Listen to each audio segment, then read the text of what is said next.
Many historical phrases have survived from Sparta, with your shield or on it. Come and take it, then we will fight in the shade. And the more modern, Hollywood-famous line, this is Sparta. Sparta was a true warrior state, a society entirely organized around one purpose, raising, training, and producing soldiers and conquering land. Sparta sat in the region of Laconia, and Spartans called themselves Lacedaemonians. The term laconic speech comes directly from them. Sharp, sparse, precise, strict of ornamentation, a style Spartans reportedly wielded as skillfully as a sword. Much of what we know about Sparta comes not from primary historical sources but from surrounding historical mythology, since these events predate the Common Era.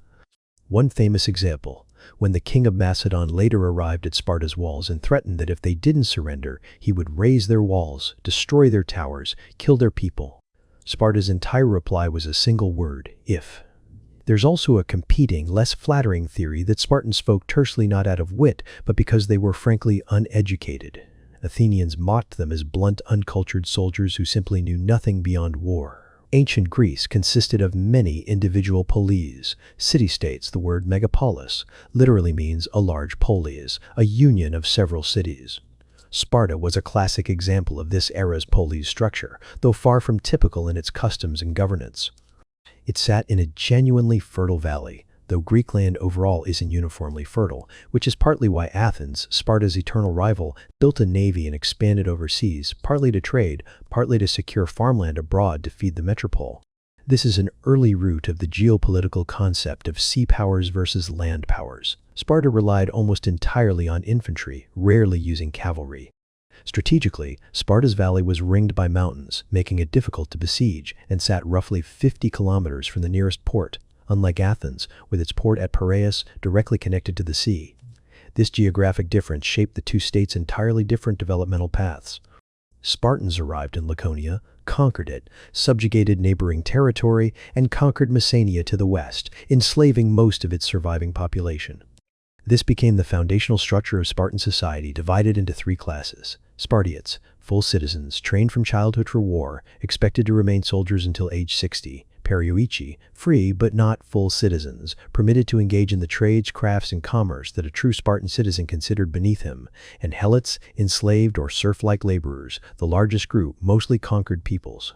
This Helot, Spartiate relationship persisted throughout Spartan history. Sparta continually conquered new populations, enslaving them, while carefully monitoring the Helot population, kept, by various estimates, somewhere between 300,000 and 500,000, since beyond that threshold, armed Spartiates risked being unable to suppress a revolt. It's a strange internal contradiction. A state whose central purpose was constant readiness for war ended up organizing its entire existence around constant readiness for a slave uprising instead. Boys as young as 12 were trained to monitor helots for signs of conspiracy and to identify and kill the physically strongest among them to prevent them from emerging as rebellion leaders. Helot uprisings were a recurring, chronic threat throughout Spartan history. Helots, treated essentially as livestock, hated their masters and periodically revolted. One of the most important periods in Spartan history was the reforms of Lycurgus. Historians disagree on whether he was a real historical figure or a mythologized one, possibly even considered semi-divine, though many believe he was a genuine royal lineage figure, a regent or advisor to a young king who traveled abroad reportedly to Crete and elsewhere, absorbed various ideas, and returned to Sparta to enact his famous reforms, likely in the 8th century BC, during a period of serious internal instability. Royal infighting, social unrest, and the persistent threat of slave revolt. Sparta was unusual in having two kings simultaneously, both descended from the mythical Heracles, either from different branches of the same line or, by another account, ethnically distinct lines entirely. These dual kings jointly commanded the army in wartime and served as chief priests of Zeus. Eventually, it became standard practice that when war broke out, one king remained in Sparta to govern while the other led the army, a solution to the friction inevitably caused by two people sharing identical authority.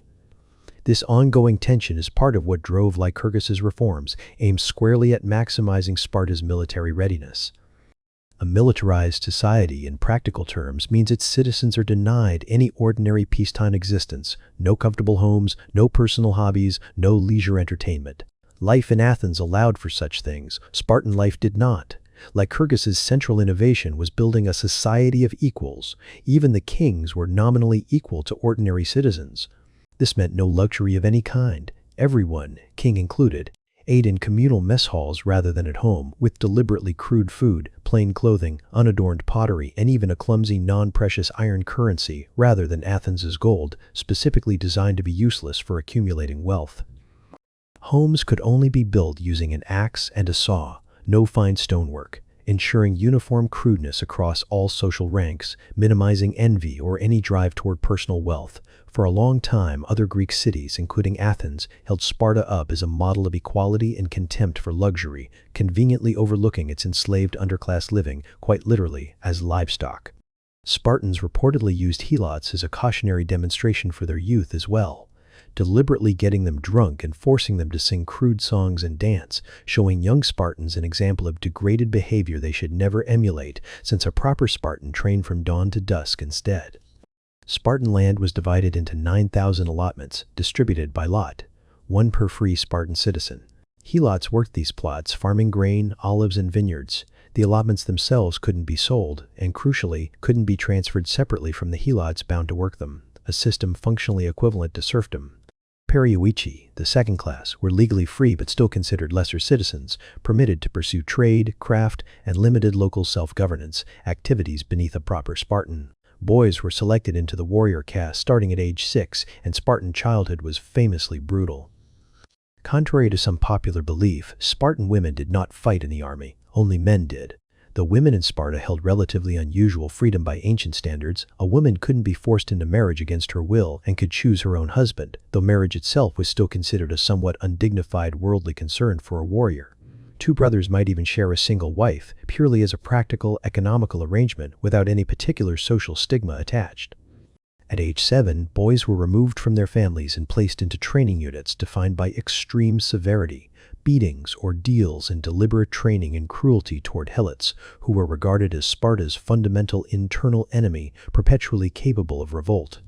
Boys underwent an initiation ritual involving hunting, not animals, but helots, released into fields or woods to be tracked down and killed. Successfully doing so marked a passage of initiation, while failure meant further beatings and additional training. Young men gained partial citizenship rights at 20 and full rights at 30, expected to remain eligible for military service until 60. Girls also underwent physically rigorous training, including gymnastics, and could not marry before 18. A persistent myth holds that weak or sickly Spartan infants were thrown from a cliff. Later 20th century archaeological excavations beneath the relevant cliffs found skeletal remains belonging to adults in their late teens, 20s, and 30s, strongly suggesting the site was used for executing adult criminals, not infanticide. The myth, though vivid, doesn't appear to hold up. Spartan men were legally barred from any occupation besides warfare, which had severe demographic consequences. The Spartiate population, roughly 9,000 in the mid-7th century BC, had fallen to around 1,000 by the mid-4th century, a consequence of a closed, insular population continually losing men to war, with no mechanism for expanding citizenship. Unlike Athens, which would later free and incorporate former slaves. Lycurgus's reforms in this sense were both the foundation of Sparta's rise and a slow-acting structural flaw that would, centuries later, contribute directly to its collapse. Sparta had no absolute royal tyranny despite its dual kingship. After Lycurgus's reforms, the Apella, the popular assembly, became the supreme governing body, meeting regularly, unlike its earlier irregular predecessor, with decisions determined essentially by the volume of shouted approval or disapproval. Lycurgus also established the Gerousia, a council of 28 elders, gerontes, all Spartans over 60, elected for life, plus the 2 kings who also sat on the council for life, giving a total sometimes cited as 30. Kings themselves also ruled for life, though later periods saw kings occasionally deposed for cowardice or treachery, served as high priests of Zeus, but held no absolute political power, constrained by the council of elders. Also established under or shortly after Lycurgus were the ephors, 5 annually appointed overseers with significant supervisory power, able to remove any official from office, including a king, and to levy fines for violations of Spartan custom. Every 9 years, the ephors observed the night sky for a falling star, considered an omen requiring a delegation to be sent to consult the oracle at Delphi about a potential need to depose a king. The Temple of Apollo at Delphi functioned, in essence, as antiquity's version of a universal information source. City-states across Greece sent delegations there to ask about marriage, war, or the timing of a ruler's death, bringing lavish offerings that accumulated into substantial treasuries from cities as far as Athens and Thebes. The Pythia, the oracle's priestess, could come from any social background but was required to be chaste. She would drink from a sacred spring, chew laurel leaves, inhale vapors from a ritual brazier, and enter a trance-like state to deliver cryptic pronouncements, famously ambiguous, occasionally startlingly precise. One king, told by the oracle that he would find his lost horse within a year but that it would bring him no good, reportedly died a year later in a city whose name translated to horse. Before major wars or reforms, Greek city-states routinely consulted the Delphic oracle. When Lycurgus undertook his reforms, the Pythia reportedly proclaimed he would produce the finest set of laws to be followed. These laws built an extraordinarily radical, militarized society, held up by some as an ideal, but resented within Sparta itself by many who considered such extremism unnecessary. According to legend, Lycurgus was eventually driven from the city, losing an eye to a thrown stone or club from an angry citizen. But once Spartan society had adopted his laws and begun to flourish under them, the oracle declared that Sparta's fortune depended on continued adherence to Lycurgus's code, and Lycurgus, wanting to make the laws permanent and unchangeable in his own lifetime, reportedly starved himself to death, ensuring the code could never be formally repealed while he lived. These laws, in one form or another, endured through the rest of Spartan history. Meanwhile, Athens developed along an entirely different model, buying enslaved people's freedom from neighboring states and inviting them to settle in Athens, fueling a remarkable flourishing of craftsmanship, science, rhetoric, and philosophy, along with courts and legal equality among citizens, genuine democratic governance, in real contrast to Sparta's rigid aristocratic militarism. That said, Athenian foreign policy was every bit as predatory and expansionist as Sparta's. Its navy raided and colonized across the Black Sea and Mediterranean, some territories joining voluntarily, others conquered outright, building a colonial network stretching from Italy to the Crimea. Both cities, in other words, pursued expansion, just through very different domestic systems, and as both grew in regional influence, friction between them became inevitable, though a larger threat would emerge first. By 539 BC, the Persian kings had conquered Asia Minor, Babylon, Egypt, Palestine, and Syria, an enormous, expanding power backed by a formidable army and navy. Around 500 BC, the greco-persian wars began. The Persian fleet appeared near Marathon, close to Athens, the origin of the marathon distance myth. Athens, unable to face the Persians alone, sent a messenger to Sparta, whose army had already earned a fearsome reputation built on its unbroken phalanx and a culture that legally forbade retreat, the origin of the famous line, "Come back with your shield," or, on it, a mother's send-off to her son heading into battle, since fallen soldiers were carried home on their shields. Various versions of the marathon runner legend exist. One holds that the Athenian messenger ran the full distance to Sparta, arriving to find the Spartans occupied with a religious festival tied to the lunar calendar, unable to march until the new moon, arriving too late for the battle. Another holds that after Athens' victory at Marathon, a runner sprinted the distance back to Athens to deliver the news, and collapsed dead on arrival. A third version ties the legend instead to the later naval Battle of Salamis. Regardless of the exact version, Athens won at Marathon. But this didn't stop the Persians. King Darius died, succeeded by Xerxes, king of kings, who assembled an enormous army, likely closer to 80,000 1,000 troops rather than the exaggerated mythical figure of 1.5 million, drawn from across his subject territories, and sent envoys throughout Greece demanding submission. Athens and Sparta formed the first true pan-Greek alliance in response. Sparta favored land warfare, but facing Persia's overwhelming numbers, Athenian general Themistocles argued for a naval strategy instead. The Delphic oracle consulted on how to defend against Persia, cryptically advised sheltering behind wooden walls, eventually interpreted as ships rather than literal fortifications. Greece built roughly 200 triremes, oar-powered vessels prized for their maneuverability, forming the backbone of the Hellenic naval response. Xerxes advanced by both land and sea. When a storm scattered his fleet, he reportedly ordered the sea itself whipped and bound with chains as punishment. An episode reflecting just how deeply mythology and reality intertwined in decision-making of the era. In 481 BC, the Hellenic League formed, led by Sparta rather than Athens, owing to Sparta's superior land forces. Greek commanders chose to make their stand at Thermopylae, a narrow pass roughly 60–90 meters wide, allowing a small defending force to hold off Persia's vastly larger army. For days, Persian assaults, archers, thrown stones, direct attacks failed against the defenders. Eventually, a Greek trader, Ephialtes, revealed a mountain path allowing Persian forces to outflank the pass. His actual motives and appearance remain unknown. The 300 films depiction of him as a rejected, deformed would-be soldier is not historically verified, but he remains one of history's rare cases where the trader's name is as well remembered as the hero's. Warned of the encirclement, King Leonidas ordered most of the allied Greek forces to withdraw, remaining himself with roughly 300 Spartans, along with other Greek troops who also fought and died there, to cover the retreat, reportedly reasoning that even 1,000 men couldn't defeat Persia's numbers, but 300 were enough to die with honor. The defenders fought to the last man, eventually reduced to fighting hand-to-hand after their spears broke, even as Xerxes committed his elite immortal guard to finally overwhelm them. Xerxes reportedly had Leonidas's body beheaded and impaled, carried before his advancing army as a warning to the rest of Greece.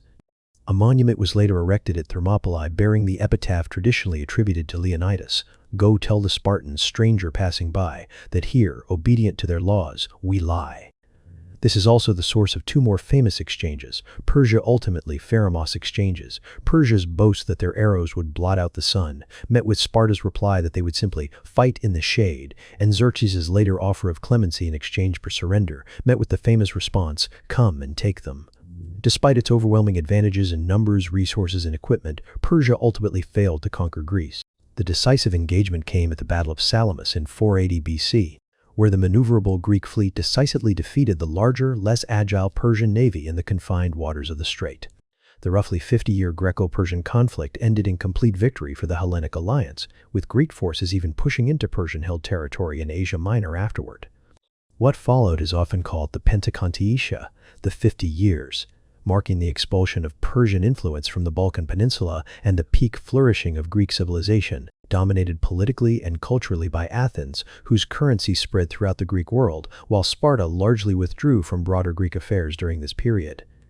The 430s BC are closely associated with the influential Athenian statesman Pericles, under whom Athens shifted from a more purely democratic posture toward growing militarization and expansionism, inevitably setting it on a collision course with Sparta. The result was the Peloponnesian War. Barely a generation after uniting against a common Persian threat, the Greek world turned decisively on itself. Two rival alliances formed, the Delian League under Athens and the Peloponnesian League under Sparta. By this point, Sparta's approach to conquered territory had shifted somewhat. Rather than enslaving new populations outright, having learned the risks of an unmanageably large helot population, it instead demanded tribute while leaving local populations nominally free. One notable episode, after a helot uprising in Sparta, Sparta requested Athenian military assistance. Athenian troops, upon witnessing firsthand that helots were fellow Greeks kept in conditions resembling livestock rather than a foreign enemy, alarmed Spartan leadership enough that Sparta abruptly sent the Athenian force home, fearing an alliance might form between the visiting Athenians and the oppressed helot population, a diplomatic insult that further strained relations. The war's deeper cause, though, was Spartan anxiety over unchecked Athenian expansion and the fear that Athenian culture and comparative luxury would corrode Spartan society's rigid equality and austerity from within. The war unfolded in phases. The first, the Archidamian War, named for the Spartan king Archidamus, reflected the classic sea power versus land power dynamic. Athens' navy raided coastal territory and burned Sparta's limited fleet, while Sparta's superior land forces dominated ground engagements. A devastating plague, breaking out when Spartan forces besieged Athens and its population sheltered within crowded city walls, spread rapidly and contributed significantly to ending this phase of the war. It's worth noting Sparta's persistent technical limitation here. Its military excellence never extended to siegecraft or engineering. Sparta could blockade a city and starve it out, but lacked any real capacity to breach fortified stone walls directly, having never developed the broader technical and scientific infrastructure to do so. In 421 BC, Athenian general Nicias negotiated peace with the Peloponnesian League, ending this first phase roughly in stalemate. peace didn't last. The subsequent Ionian War stretched roughly 15 more years, including Athens's disastrous expedition against Syracuse in Sicily, where its fleet was destroyed, and Spartan forces establishing a permanent fortified camp near Athens itself. Athens won another naval victory at Arginusae in 406 BC, but lost its fleet decisively the following year. Significantly, with Persian financial backing, which funded the construction of a new Spartan navy capable of finally defeating Athens at sea. Persia's motive here was straightforward. A divided, exhausted Greece posed far less threat than a unified one, and both Spartan and Athenian mercenaries had, in fact, already served in earlier Persian internal conflicts, illustrating just how thoroughly warfare had become a shared regional profession by this point.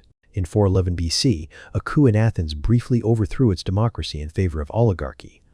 Sparta eventually forced Athens into full surrender in 404 BC, stripping it of its navy and overseas territories and demolishing the long walls connecting the city to its port at Piraeus, a demolition undertaken deliberately since Sparta still lacked the technical capability to take a walled city by force otherwise. Sparta emerged as Greece's dominant power, though the war had devastated the wider Greek world, displaced farmers, plundered towns, and widespread suffering, even as Athens simultaneously produced some of history's most enduring philosophical figures, including Plato and Aristotle. Amid this broader decline, Sparta installed governors across subject territories and executed many former opponents, growing increasingly dominant. A hegemony that, almost inevitably, generated broader Greek resistance, with Persia now backing Sparta's rivals instead, consistent with its consistent strategic goal, preventing any single Greek power from becoming too strong. Unlike Athens, which had encouraged trade, science, culture, and selectively democratic governance among the states it dominated, Sparta offered subject states nothing but continued austerity and militarism, deeply unpopular among aristocracies elsewhere who had grown accustomed to comfort and were unwilling to adopt Spartan-style asceticism. Ironically, Spartan elites themselves, increasingly exposed to the comparative luxury of the cities they now controlled, theaters, leisure, cultural life, began absorbing exactly the influences their entire system had been designed to resist, fueling growing internal inequality even as the ideology of shared equality persisted nominally. A new rival, Thebes, then rose to challenge Spartan dominance, defeating Sparta but losing its own celebrated general, Epaminondas, in the process, a victory that weakened Sparta significantly, while leaving Thebes too exhausted to sustain its own dominance for long. Greece, by this point, had no clear leading power. Athens, then Sparta, then briefly Thebes, each in turn exhausted by generations of continuous warfare, with Sparta's own citizen population continuing its catastrophic decline from roughly 9,000 to around 1,000. Into this power vacuum rose Macedon, initially dismissed by Greeks as culturally barbarian, but steadily developing its own trade, statecraft, and military strength. King Philip II of Macedon began conquering Greek territory, eventually arriving at Sparta's walls with his famous conditional threat, met, as noted earlier, with Sparta's single-word reply, if. Philip's formidable Macedonian phalanx swept through much of Greece, subjugating Athens and other major city-states, establishing Macedonian dominance and absorbing much of the wider Hellenic cultural tradition in the process. Philip's son, Alexander the Great, inherited and expanded this power, building an even more thoroughly militarized state than Sparta itself, a brilliant commander and orator who unified Greek and Macedonian forces and launched a campaign against Persia itself. Notably, Sparta refused to join Alexander's campaign, one of the few instances in Spartan history of declining to fight. After defeating Persia, Alexander reportedly sent 300 captured suits of the finest Persian armor to Athens, with an inscription dedicating the gift to the Greek people from Macedonian and Athenian soldiers, except the Spartans, a pointed public rebuke. As Alexander went on to conquer Persia and Egypt, Sparta, once the military heart of Greece for centuries, continued its slow disintegration. Allies broke away, its population dwindled further, and its influence steadily faded. Greece would eventually be absorbed by the Roman Empire, and Sparta itself became something of a tourist curiosity for Romans who visited to marvel, half in admiration, half in disbelief, at the legendary warrior culture of a state whose ancestors had for generations done little but fight. Sparta survived in legend as an extraordinary nation of warriors, people who never retreated, who fought better than anyone, who lived in deliberate poverty and austerity as a society of equals. Across its centuries of existence, Sparta produced remarkable warriors, commanders, and kings, but not a single notable orator, philosopher, or scientist. That imbalance, a society capable of nothing but war, ultimately proved unsustainable. Sparta's history stands as a lasting illustration that a society must develop evenly across every domain. Military strength alone, without economic, scientific, or cultural development, cannot sustain a civilization indefinitely. A warrior society, in the end, remains a legend precisely because it could not become anything more.